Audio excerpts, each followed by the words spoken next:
12 ஜனவரி 2026க்கான current affairs பார்க்க போகிறோம். அந்த கரண்ட் அஃபேர்ஸ் எல்லாம் ரொம்ப இம்பார்ட்டன்ட். ஸோ மறக்காம நோட் பண்ணி வச்சுக்கோங்க. வாங்க வீடியோக்குள்ளே போகலாம். TNPSC bits current affairs. Which organisation received the Dairy Titan award? Dairy Titan விருதை பெற்ற அமைப்பு எது அப்படின்னு பார்த்தீங்கன்னா ஆவின். பால்வளம் மற்றும் விவசாயிகள் நலனில் சிறப்பான பங்களிப்பை வழங்கியதற்கு ஆவின் இந்த விருதை பெற்றிருக்கு. TNPSC bits current affairs. Where will India's first hydrogen train start trial? இந்தியாவின் முதல் ஹைட்ரஜன் ரயில் எங்கு சோதிக்கப்படும் அப்படின்னு பார்த்தீங்கன்னா ஜிந்த் டு சோனிபட், ஹரியானாங்கிற இடத்துல இந்த இங்கிருந்து, அதாவது ஜிந்த்ல இருந்து சோனிபட் வரைக்கும் இந்த ரயில் சோதிக்கப்படும். இந்தியாவின் முதல் ஹைட்ரஜன் ரயில் ஹரியானாவின் இந்த வழித்தடத்தில் சோதிக்கப்பட உள்ளது. ஸோ ஆர்ஆர்பியில் கேட்க வாய்ப்பு இருக்கு, நோட் பண்ணிக்கோங்க. TNPSC bits current affairs. Which city host the region AI impact conference? மண்டல ஏஐ தாக்க மாநாடு எங்கு நடைபெறுகிறது அப்படின்னு பார்த்தீங்கன்னா ஜெய்ப்பூர்ல. மக்கள், கிரகம் மற்றும் முன்னேற்றம் ஆகிய 3 சூத்திரங்களின் அடிப்படையில் இந்த மாநாடு நடைபெறப் போகிறது. TN current affairs. What is the name of the TN government WhatsApp chatbot? தமிழக அரசின் வாட்ஸ்அப் சேட்பாட்டின் பெயர் என்ன அப்படின்னு பார்த்தீங்கன்னா நம்ம அரசு. ஸோ இமேஜின் டிஎன் 2026 தொடங்கப்பட்ட இது 51 அரசு சேவைகளை வாட்ஸ்அப் மூலம் வழங்குகிறது. ஸோ தண்ணி வரி அண்ட் நம்மளோட பர்த் சர்டிஃபிகேட் எல்லாத்தையும் இனி வாட்ஸ்அப்லேயே டவுன்லோட் பண்ணிக்கலாம். ஸோ அதுக்கான ஒரு சேவை தான் இப்போ தமிழ்நாடு அரசு கொண்டு வந்திருக்கு. ஸோ நீங்கள் வேணால் செக் பண்ணி பாருங்கள். National current affairs. Which country first produced bio bitumen commercially? Bio பிட்ருமனை வணிக ரீதியாக தயாரித்த முதல் நாடு எது அப்படின்னு பார்த்தீங்கன்னா இந்தியா. சிஎஸ்ஐஆர் தயாரித்த இது கச்சா எண்ணெய்க்கு மாற்றாக உயிரி கழிவுகளில் இருந்து தயாரிக்கப்படுகிறது. National current affairs. Who will host the IICDEM 2026 conference? IICDEM 2026 மாநாட்டை நடத்தும் அமைப்பு எது அப்படின்னு பார்த்தீங்கன்னா எலெக்ஷன் கமிஷன் ஆஃப் இந்தியா, அதாவது இந்திய தேர்தல் ஆணையம். உள்ளடக்கிய மற்றும் அமைதியான உலகிற்கான ஜனநாயகம் என்ற கருப்பொருளில் இந்த மாநாடு நடைபெறும் அப்படின்னு சொல்லியிருக்காங்க. National current affairs. Which organisation marked its 125th foundation day? 125வது நிறுவன தினத்தை கொண்டாடிய அமைப்பு எது அப்படின்னு பார்த்தீங்கன்னா டிஜிஎம்எஸ். 1902 தொடங்கப்பட்ட சுரங்க பாதுகாப்பு இயக்குநரகம் தன்பாத்தை தலைமையிடமாக கொண்டு இயக்குகிறது. National current affairs. When is the first phase of census 2027?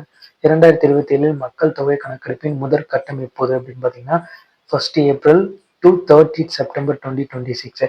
இது இந்தியாவின் 16வது மற்றும் முதல் டிஜிட்டல் மக்கள் தொகை கணக்கெடுப்பாகும். National current affairs. Which act will the pesticide bill 2025 replace? பூச்சிக்கொல்லி மசோதா 2025 எந்த சட்டத்தை மாற்றும் அப்படின்னு பார்த்தீங்கன்னா இன்செக்டிசைட் ஆக்ட் 1968. பூச்சிக்கொல்லிகள் சட்டம் 1968. இது மத்திய பூச்சிக்கொல்லி வாரியம் மூலம் உற்பத்தியை முறைப்படுத்த உதவுகிறது. International current affairs. US announced withdrawal from how many bodies? America எத்தனை அமைப்புகளில் இருந்து விலகுவதாக அறிவித்தது அப்படின்னு பார்த்தீங்கன்னா 66 சர்வதேச அமைப்புகள் 66 இன்டர்நேஷனல் பாடிஸ்ல இருந்து விலகுவதாக இப்போ அறிவிப்பு கொடுத்திருக்காங்க. இதில் பாரிஸ் ஒப்பந்தம் உட்பட 31 ஐநா மற்றும் 35 ஐநா அல்லாத அமைப்புகள் அடங்கும். International current affairs. Where is the world's largest extra heavy crude reserve? உலகின் மிகப்பெரிய கனரக கச்சா எண்ணெய் இருப்பு எங்குள்ளது அப்படின்னு பார்த்தீங்கன்னா ஓரிகோனோ பெல்ட் வெனின்சுலால இருக்கு. வெனின்சுலா ஓரிகோனோ நதிப்படுக்கையில் இந்த மிகப்பெரிய எண்ணெய் இருப்பு உள்ளது. ஸோ ரீசெண்டாக கூட டொனால்ட் ட்ரம்ப் அவர்கள் வெனின்சுலாவோட அதிபரை கைது செஞ்சிருப்பாங்க. ரீசன் என்ன பார்த்தீங்கன்னா ட்ரக் யூஸ் பண்றோம். ஸோ அந்த ரீசன்னால. International current affairs. Who handed the BRICS presidency to India for 2026? 2026 BRICS தலைமை பொறுப்பை இந்தியாவிடம் தந்தது யார் அப்படின்னு பார்த்தீங்கன்னா பிரேசில். 18வது பிரிக்ஸ் மாநாட்டை இந்தியா நெகிழ்ச்சி மற்றும் கண்டுபிடிப்பு அடிப்படையில் நடத்தும். Economic current affairs. Which country was the largest silver consumer in 2024? 2024 அதிக வெள்ளியை நுகர்வு செய்த நாடு எது அப்படின்னு பார்த்தீங்கன்னா இந்தியா. இந்தியா $6.4 பில்லியன் மதிப்பிலான வெள்ளியை இறக்குமதி செய்துள்ளது. Science current affairs. Which tool detected cosmic dust hitting earth? விண்வெளி தூசியை கண்டறிந்த இந்திய கருவி எது அப்படின்னு பார்த்தீங்கன்னா டஸ்ட் எக்ஸ்பெரிமெண்ட் எக்ஸ்போசாட் மூலம் அனுப்பப்பட்ட இது 16 நிமிடத்திற்கு ஒரு முறை தூசி மோதுவதை கண்டறிந்திருக்கு. Science current affairs. Which payment company got ISO IEC 42001? ISO IEC 42001 சான்றிதழ் பெற்ற கட்டண நிறுவனம் எது அப்படின்னு பார்த்தீங்கன்னா FSS. ஸோ ஏஐ மேலாண்மை அமைப்பிற்கான இந்த சான்றிதழை பெற்ற முதல் இந்திய நிறுவனம் வந்து FSS ஆகும். Environment current affairs. Where did and turtle satellite tagging start in TN? தமிழகத்தில் ஆளுமைக்கு சேட்டலைட் டேகிங் எங்கு தொடங்கப்பட்டது அப்படின்னு பார்த்தீங்கன்னா சென்னை பீச், சென்னை கடற்கரையில் ஆமைகளின் நடமாட்டத்தை ஆய்வு செய்ய ஆலிவ் ரிட்லி ஆமைகளுக்கு குறியிடப்படுகிறது. Environment current affairs. Which Tamil Nadu district notified 37 new reserve forest?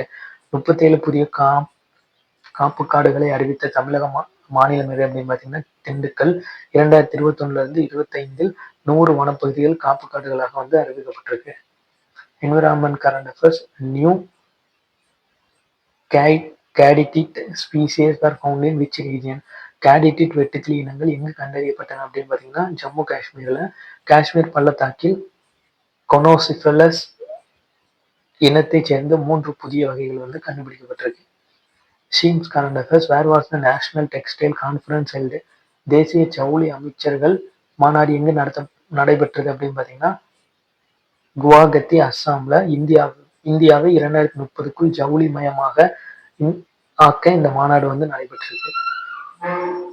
ஷீம்ஸ் current affairs. Which product from Rajasthan got the GI tag? ராஜஸ்தானில் எந்த பொருளுக்கு GI குறியீடு கிடைத்தது? நகவுரி அஸ்வகந்தா.